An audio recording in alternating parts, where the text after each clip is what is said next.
It's really coming down to Kenny Pickett or Dylan Gabriel. That's what I was told. Remember Kenny Pickett as the guy threw himself into a sack. Kenny Pickett is the real QB1 for the Cleveland Browns. Now, this is kind of puzzling to me, not because I think Shedeur Sanders is QB1. I mean, my videos might tell you otherwise. But no, in all seriousness, I just thought that Joe Flacco was the easy answer to be QB1, and then everything should just matriculate down there. But it seems that multiple sources I have of Kenny Pickett being the guy. So today what we're going to do is shine a little light on Kenny Pickett. Can he beat out or not beat out? Is he the real QB1? Can Shedeur beat Kenny Pickett out? What is the real credence and what are the real accolades that Kenny Pickett comes with? And of course, we'll look at him sling the ball around the Browns in that situation. But it seems like the biggest roadblock for Shedeur Sanders to be QB1 is no longer Dylan Gabriel. It's Kenny Pickett. So let's get right into it, man. I do want to start first about Kenny Pickett speaking about Shedeur Sanders because no matter what, I think the gentleman's been quite classy. Have you felt that the Shedeur sort of aura? He's all over, social media. There's a huge fan base for him. He's a celebrity. I mean, have you sort of felt that? And if so, what impact does that have on any of this? I don't think much player-wise. Shadeur's an awesome guy, man. He's funny to be around. He's a great time every day in the quarterback room. We have a lot of laughs together, so it's been a lot of fun having him in the building.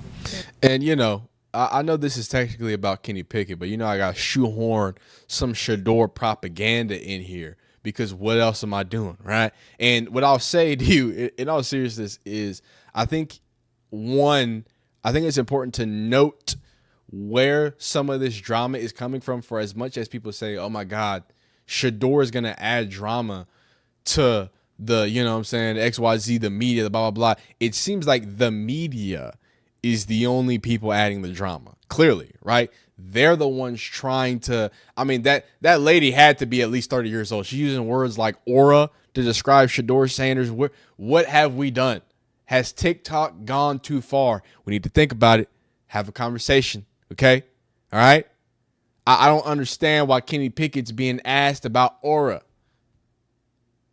It's ridiculous. But in response, Kenny Pickett doesn't just say, he's a nice guy.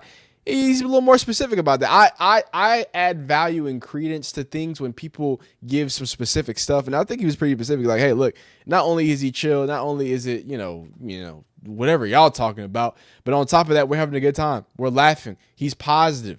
That's been a common sentiment across multiple Browns players, from the quarterback room to Myles Garrett to a bunch of other people. But that's not what we're here for. How about Kevin Stefanski speaking about Kenny Pickett? Because a lot of people remember Kenny Pickett as the guy who couldn't even throw the ball out of his hand and threw himself into a sack. I don't know how you did that. You also know him as Kenny Pickett has the worst touchdown percentage in NFL history among quarterbacks with 500-plus career starts at 2%. The worst touchdown rate in history.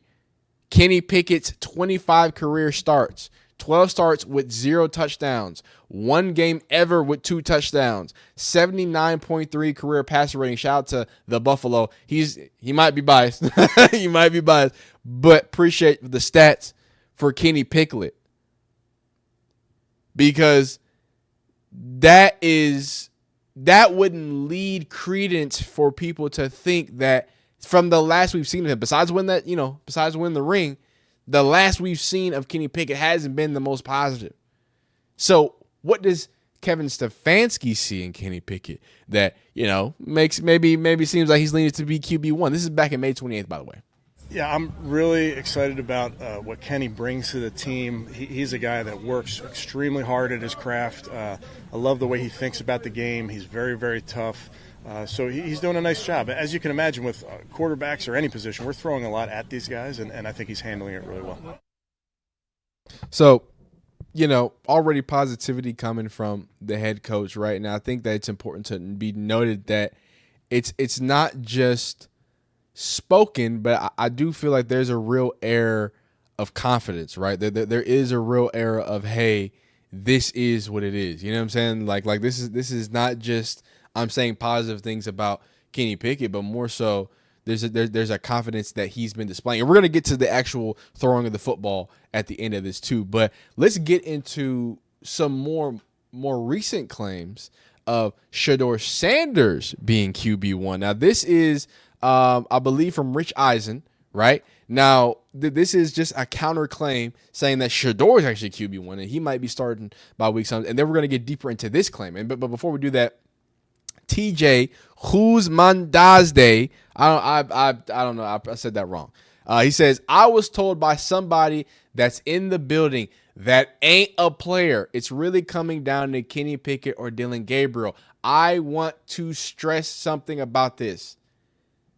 I was told by somebody in the building that ain't a player. Okay? It's coming down to Dylan Gabriel and Kenny Pickett. That just reinforces my little theory that every person who plays football seems to be fond of Shedeur Sanders. Every person not playing football seems to have a problem with Shedeur Sanders. I don't know, dog. Let's hear it. I feel like Flacco probably has his spot reserved, and then it's going to be 3 for 2. So you got those 3 young guys competing for the 2 spots, and I would say, based off of Gabriel where he was picked, based off of the ability, and I go back to, it seems like a million years ago in Green Bay, but I mean, Shedeur was my 20th player. He's a first-round caliber player. Like talent-wise, both those guys, I think, have a huge advantage over Kenny Pickett. Kenny Pickett has to be light years better than each of them to make the team. To me, I think Joe Flacco is just in case they don't feel like they can be competent at the position, then you insert Joe. I think their week 1 starter is going to be, I think it's going to be one of those 2 rookies. I really feel that way. So, a different tune there, right? But you see, this was June 23rd, and this is from Rich Eisen. Not Rich Eisen specifically, but this is Daniel Jeremiah. He's an analyst and he does some things. And 2 things there. I think it's clear to see, right, because people like gaslighting you. And shout out to the Buffalo on X. Go follow him. He does Shedeur stuff, XYZ. I like shouting it. Oh yeah, and the dogs, by the way. We're gonna read this quote too before we actually watch the clip. They do great stuff. The podcast is great. We watch clips from them.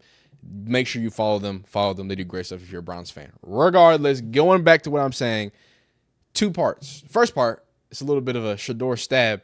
It's like, hey man, there's another analyst telling you that Shedeur Sanders was in his top 20 players. First round caliber at the worst, 2nd round pick. I didn't say that. I'm not coming up with this. I'm not glazing Shedeur. And by the way, people talk about my bias. I am biased towards Shedeur. I don't but I'm going to be honest about it. I am biased towards Shedeur. That's why I bring in these counterpoints. That's why I open the discussion of Kenny Pickett starting week 1, because now we have 2 different accounts. We have people apparently close to the Browns saying, okay, well, Kenny Pickett's the guy. And then you got analysts saying, oh, well, Joe Flacco is just, he's not even have a chance. It's actually the rookies that are going to get things. There's a lot of different takes on this. Right? So, and not only that, I just find it interesting. There's people want to pay attention to certain media that fits their narratives, right? And they're not going to admit the bias. They're not going to be able to show it. I am biased towards Shedeur. Sorry about it.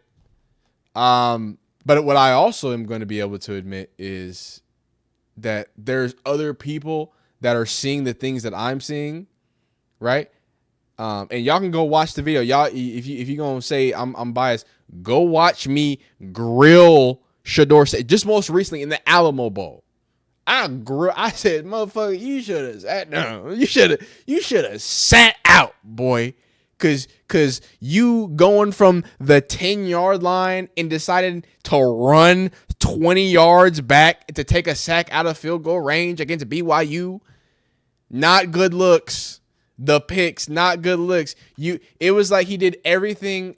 I really think that bowl game, that Cam Ward, as much as y'all want to make fun of him sitting out for the Pop-Tart Bowl, I think that was the greatest thing. He had a half of just lighting it up and then sat his happy ass down, boy.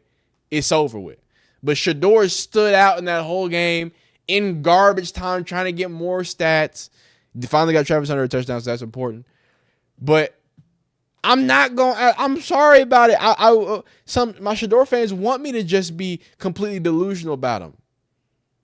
I'm just showing you what the analysts say, and they also have to say Nick Shook, who was on the afternoon drive 92.3, was asked if Kenny Pickett is closing the starting in week 1 for the Browns or being cut/traded starting week 1. I know it may not excite a lot of fans. It seems as though he's the favorite to win the job. That is another source. So we have this source who is TJ, not going to butcher your name again. We're going to listen to the clip. And then we've got Nick Shook on the afternoon drive saying similar things. Shook said neither Dylan Gabriel nor Shedeur Sanders showed enough during OTAs or minicamp to gain the edge over Pickett. He did say things could change over the summer, and the Browns still have all training camp to evaluate the quarterback position. Let's hear what TJ had to say specifically. He's actually speaking to Darren Waller. Why are they on Nightcap? Where is Unc? Anyway, go ahead. I don't know how this is a fair comment because I was told from somebody that's in the building that ain't a player. It's really coming down to Kenny Pickett or Dylan Gabriel. That's what I was told. Hoosh Manzada, I think Lone Star Titan. What's it called? And I am going to do Camboard next. I got y'all. But Lone Star Titan says Hoosh Manzada. I appreciate you letting me not sound stupid. But, you know, and I think this is interesting. I'm happy that we actually listened to the clip because I think it's important to note what he said, right? He didn't just say, you know, and I'm just let these play in the background.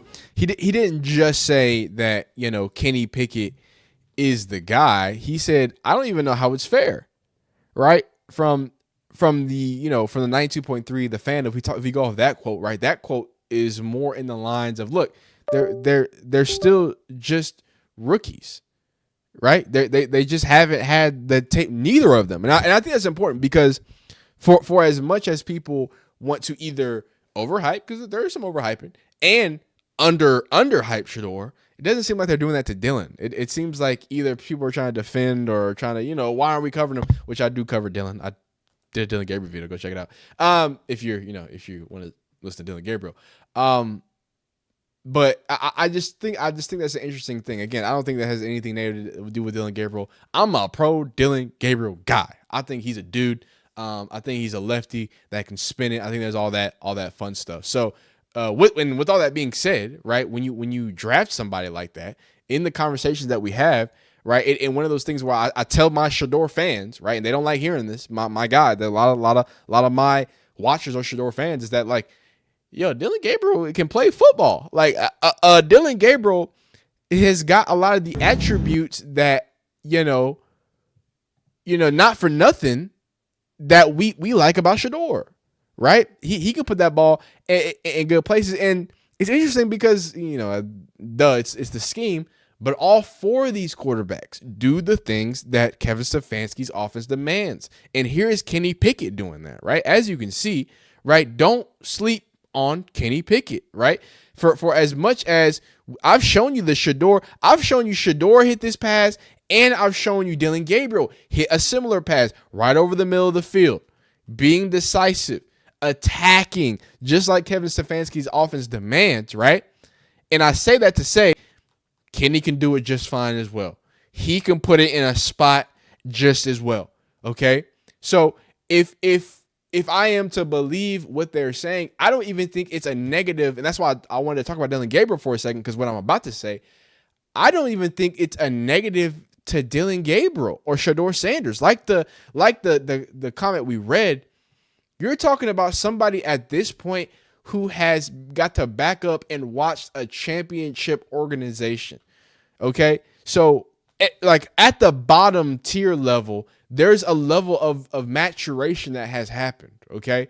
So I'm not going to be dumb enough to think that somebody who was praised, like we talk about Kenny Pickett's story. I'm not sure if you know, but he was in a bad draft class with not that great of physical traits. Okay, the small hands thing. Now, for some coming out of Pitt, out of ACC, apparently he throwing to amazing wide receivers like Jordan Addison. He didn't get the same, pressure as Shedeur, or same like, hey, he's terrible as Shedeur. But I mean, we can compare, but we don't got to go down there. He ain't had a completion percentage Shedeur has. Definitely had a better offensive line, right? We don't have to go there. But I think it's an interesting parallel. But when you add also on top of that, hey, he's been in the league longer. He's been scarred a little bit. The negatives that Kenny Pickett had to go, that up of being a first round pick to, hey, you've got to save Pittsburgh, please save Pittsburgh. And Mike Tomlin can't bring an offense to be productive in the last half a decade, right? Since the Triple B's were out there, since Ben Roethlisberger, right, the original Deshaun Watson was out there running the Pittsburgh offense. They ain't had a good offense since. They ain't had one since. So I think when you add all that together, when you look at some of these throws, even if Shedeur keeps doing what he does and Dylan keeps doing what he does, the problem is that I think Kenny Pickett, and even though that was a incomplete, I liked the feet were looking nice. Even though that wasn't incomplete, if Kenny Pickett keeps doing what he does, there might not be enough. A vet's a vet, dog. He's just gonna have something in his pocket that other people won't have. 1 second, did have a super chat from the lovely, beautifully blessed. Thank you so much for going ahead and giving me $5 donating. I appreciate it. She says, that is not the full statement made on Nightcap. Watch the full. He said that was a long time ago. Okay. I see that. Oh, wait. I got somebody telling me I gotta watch the full Nightcap. So let's put we're gonna go back and do that. But 1 second, just I'm gonna close this part of just Kenny the Picklet out, right? Because that's a really good point by Beautifully Blessed. And I'm actually gonna like that as well, because apparently they taking people out of context now. So let's you know what I'm gonna do? I'm gonna go to Nightcap. Let me see if they had the full clip. Oh, okay. I see. Okay, yeah, they got it right here. Okay, so if I need to find it, I can just hop right into it. So we're going to watch. We're not watching full because I can't even watch it because they be you know how they get down. You know how they get down. Can we even hear this? Or okay. There we go. So I'm getting it pulled up here. I'm gonna put it in the background, and we're gonna read. Wait, it's not here. Where's it at? I don't even see it, though.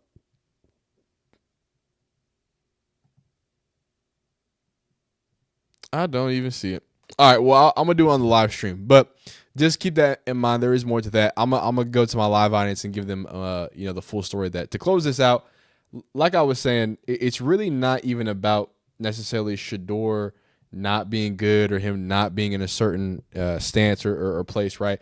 I think it's more so the fact that you have somebody in Kenny Pickett, again, with the experience, who's gone through the negativity, who's gone through the things that in trials and tribulation that Shedeur and Dylan are going to go through, but he's done it in a lot more almost violent way, right? Like I said, the high expectations, you get cut to you get kind of put to the curb, and now he's gonna have to make it up. So I think there's a fire underneath him, right? There's if you think that in the same way, Joe Flacco had that comment about like, yo, I'm not just gonna sit here and just mentor these people and just assume that they're gonna just let them win the job and lay down. Y'all better not think Small Hands Pickett is gonna do the same thing. So y'all comment down below. Do you think Kenny Pickett can start? How y'all feel? Should Shedeur even start? I'm of the mind that, hey, I think it's positive Shedeur don't start. He gets to sit for a second, catch a vibration. He gets to do the thing Kenny Pickett ultimately got to do because he didn't get to do at first, right? See how operation works, learn, grow, mature, and then take that step out hungrier than ever with a lot more experience. But yeah, y'all let me know. Like the video if you like it, dislike if you don't like it, subscribe if you like football content, hit the bell icon not to miss anything. But not if you're in the live channel, stay right there. But if you're watching on YouTube, we'll see you next time. Okay? Appreciate you. Peace.